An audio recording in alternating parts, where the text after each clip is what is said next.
हमारा बैरा अल्लाहर पैगम्बरेर आदर्श हलो नबी कोनोदिन नामाज ছাড়েন নাই কথা জোরে বলেন ঠিক কিনা এ মুসলমান ভাই ভালো করে শুনবা আল্লাহর পয়গম্বর কোনদিন ঘুষের দ্বারে কাছে যায় নাই নবীজি সুদের দ্বারে কাছে যায় নাই নবীজি জুলুমের দ্বারে কাছে যায় নাই আল্লাহর পয়গম্বর নবী আমাদেরকে আদর্শ শিক্ষা দিয়ে গেছেন ওরে বান্দা ভালো করে শোনো আমি নবীজির আদর্শ অনুযায়ী যদি তুমি তোমার জিন্দেগি কাটাও তাহলে ভালো করে শুনবা তোমাকে মহান আল্লাহ দুনিয়াতে সম্মানী বাড়াইবে এবং মরার পরে সঙ্গে সঙ্গে মহান আল্লাহ তোকে জান্নাত দিয়া দিবে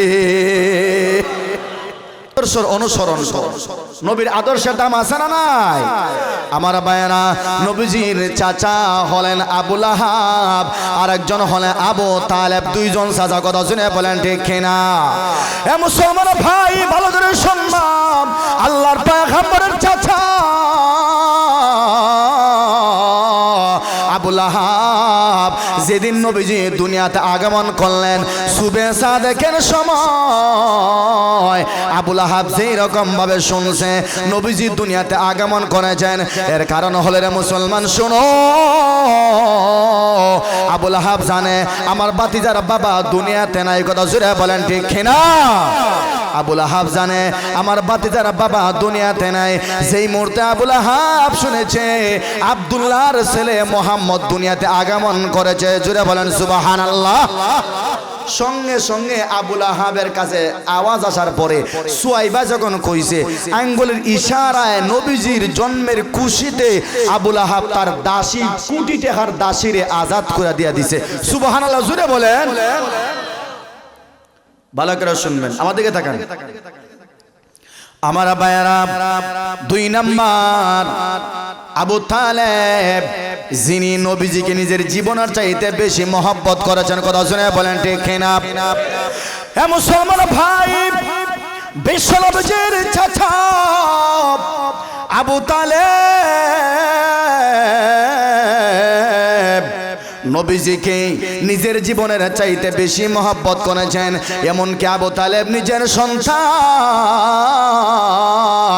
আলীর চাইতেও নবীজিকে বেশি ভালোবেসেছেন সুবহানাল্লাহ ওই আবু তালেব মৃত্যুর সময় আল্লাহর পয়গম্বর বললেন কানে কানে বললেন ওগো আমার চাচা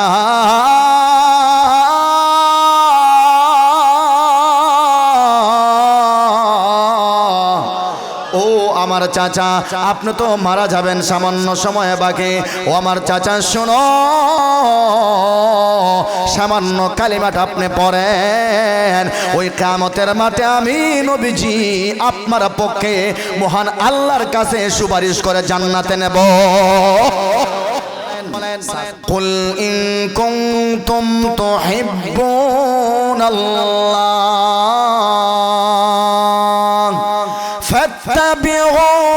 فاتبعوني يحببكم الله ويغفر لكم ذنوبكم والله غفور رحيم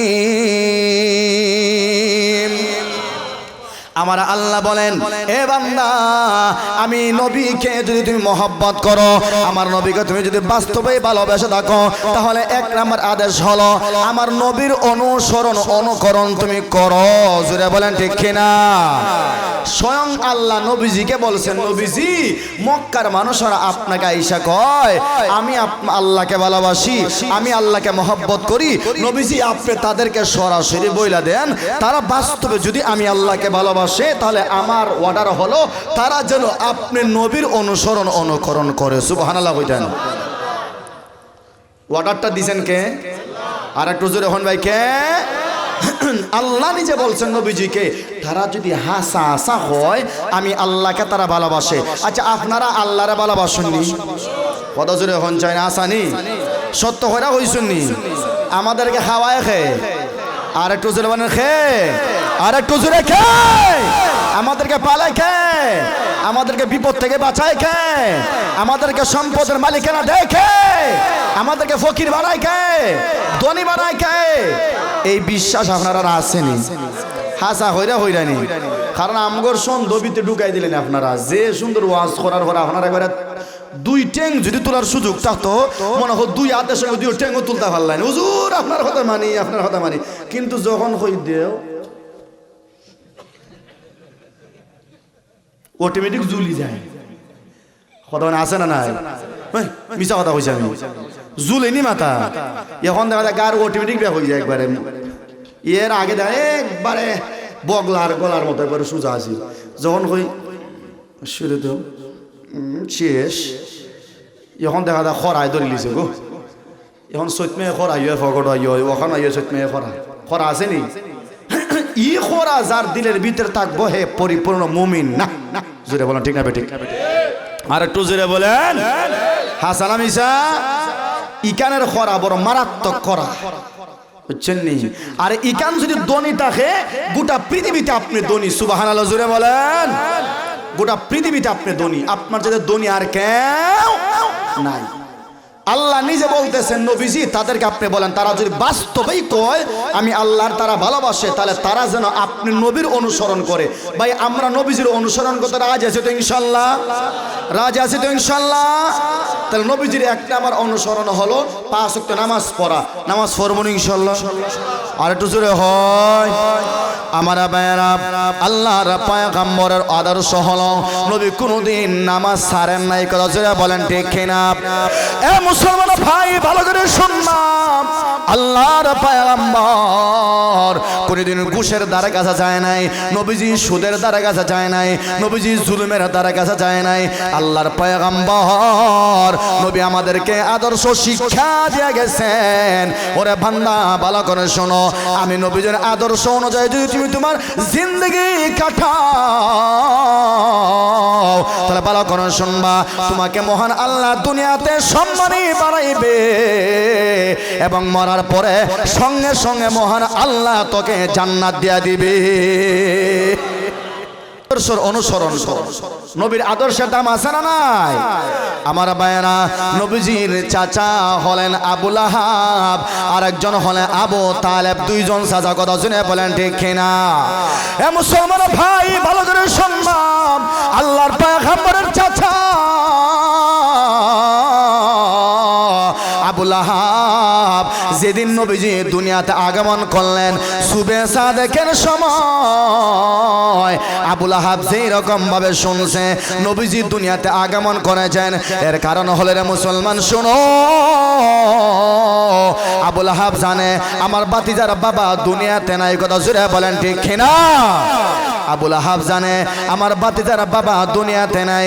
যেই মুহূর্তে আবু লাহাব শুনেছে আব্দুল্লাহর ছেলে মুহাম্মদ দুনিয়াতে আগমন করেছে, জোরে বলেন সুবহানাল্লাহ, সঙ্গে সঙ্গে আবু লাহাবের কাছে আওয়াজ আসার পরে সুয়াইবা যখন কইছে, আঙ্গুলের ইশারায় নবীজির জন্মের খুশিতে আবু লাহাব তার দাসী, কোটি টাকার দাসীরে আজাদ করে দিয়া দিছে। সুবহানাল্লাহ জোরে বলেন। ভালো করে শুনবেন, আমাদেরকে তাকান। আমার ভাইয়েরা, 2 নাম্বার আবু তালেব, যিনি নবীজিকে নিজের জীবনের চাইতে বেশি মহব্বত করেছেন। কথা শুনে বলেন ঠিক কিনা? হে মুসলমান ভাই, বিশ্ব নবীজির চাচা আবু তালেব নবীজিকে নিজের জীবনের চাইতে বেশি মহব্বত করেছেন। এমনকি আবু তালেব নিজের সন্তান আলীর চাইতেও নবীজিকে বেশি ভালোবেসেছেন। সুবহানাল্লাহ।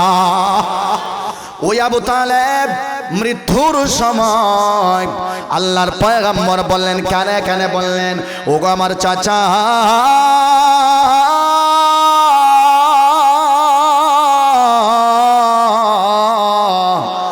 ও আমার চাচা, আপনি তো মারা যাবেন, সামান্য সময় বাকি। ও আমার চাচা শোনো, সামান্য কালিমাটা আপনি পড়েন, ওই কিয়ামতের মাঠে আমি নবীজি আপনার পক্ষে মহান আল্লাহর কাছে সুপারিশ করে জান্নাতে নেব। সাসাই কিতা হয় জানেননি? ওরে বাতিজা না, আমি আমার বাপ দাদার ধর্ম আমি ছাড়তে পারবো না। নাউজুবিল্লাহ হইতাই না আপনারা? আমাদের দেশে অনেক আছে, আমার বাবা এটা করে গেছেন ছাড়তে পারবো না, আমার বাবা এটা করলেন আমি ছাড়তে পারবো না, আমার দাদা এটা করলেন আমি ছাড়তে পারবো না। এরকম কুসংস্কার আমাদের সমাজে আছে না নাই? আর একটু জোরে কইনা আছে না নাই? ওরে আমার যুবক ভাই, আল্লাহর ওয়াস্তে তোমার পায়ে ধরে ভালো করে শুনবা, আল্লাহ নবীর আদর্শের মধ্যে আমার ইহকালীন মুক্তি পরকালীন মুক্তি আছে। কথা শুনে বলেন ঠিক কিনা? আল্লাহর পায়ে আমার বলে, উম্মত তুমি দুনিয়াতে সম্মানী হতে চাও, পরকালে সম্মানী হতে চাও, তাহলে এই দুনিয়ায় আমি নবীর সুন্নতের উপর তোমার জীবনটা কাটাইয়া দাও। জোরে বলেন ঠিক কিনা? নবীর সুন্নতের উপর জীবনটা কাটাইয়া দিলে তুমি দুনিয়াতে সম্মানে হইবা, আখিরাতে সম্মানে হইবা। আমরা এখানে যারা আছি আমরা কি চাই দুনিয়াতে আমি সম্মানে হই, আখিরাতেও আমি সম্মানে হই? আমরা চাই কি চাই না? আমরা চাই না? হাসানি ভাই কথা জুড়ে হয় না? চাইনি? আল্লাহ যেন আমাদেরকে দুনিয়াতে এবং আখিরাতে সম্মানী বানায়। জুড়ে বলেন আমিন। আর একটু জুড়ে বলেন আমিন। আমার ভাইয়েরা, আল্লাহর পয়গম্বর ভালো করে শুনবেন, নবীর আদর্শ কেমন ছিল ভালো করে শুনবেন। আল্লাহর পয়গম্বর বিশ্বনবী মুহাম্মদ রাসূলুল্লাহ সাল্লাল্লাহু আলাইহি ওয়াসাল্লামের এক একটা আদর্শের অনুসরণ করলে, আলোচনা করলে অনেক লম্বা সময় যাবে, সংক্ষেপ করার সম্ভাবনা নেই।